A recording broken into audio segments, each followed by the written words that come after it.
tous les collaborateurs, ils parlent français, mon DG parle français, tout va bien.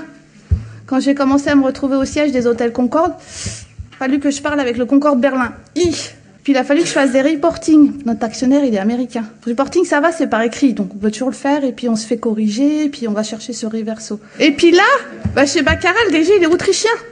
Et puis il parle pas un mot de français. Alors là, je me suis dit, là, va falloir y aller. Hein. Il n'y a plus le choix. Et aujourd'hui, je crois qu'il y a de plus en plus de postes en RH où vous avez besoin de l'anglais. Partagez votre expérience, partagez vos difficultés. Moi, je me suis souvent trouvée en position difficile, dans des situations dans lesquelles j'avais pas de solution, où je me suis dit, mais je vais pas y arriver, je sais pas comment faire, j'ai beau retourner le problème dans tous les sens, il n'y a pas d'issue. Alors moi, je me suis créé un réseau d'amis DRH.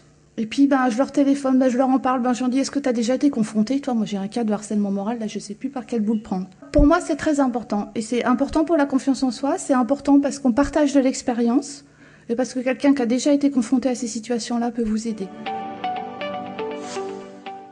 Moi, j'ai toujours eu le souci de me dire, je vais développer mon employabilité.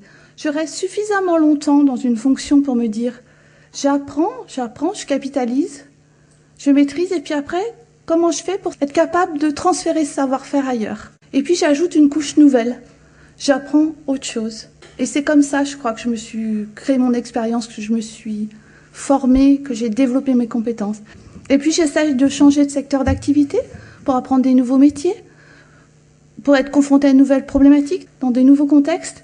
Et puis, j'ai eu la chance de beaucoup profiter de l'expérience d'autres, soit de DRH Group, soit de directeurs généraux, soit de directeurs industriels qui m'ont beaucoup apporté et duquel j'ai beaucoup appris et dont j'ai retenu beaucoup de conseils. Au quotidien, très souvent, je fais référence à ce que mes anciens supérieurs hiérarchiques m'ont dit ou m'ont enseigné en me disant « Tiens, on m'a dit ça à ce moment-là et je m'en sers aujourd'hui ».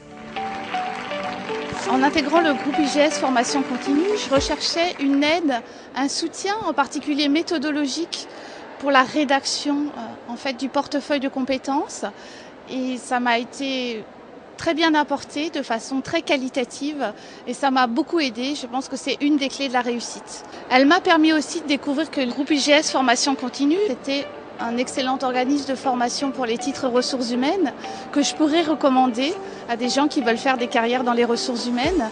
Et je crois que ça permet aussi de donner confiance en soi, de donner de l'assurance et de voir un titre correspondant au niveau de compétences acquis.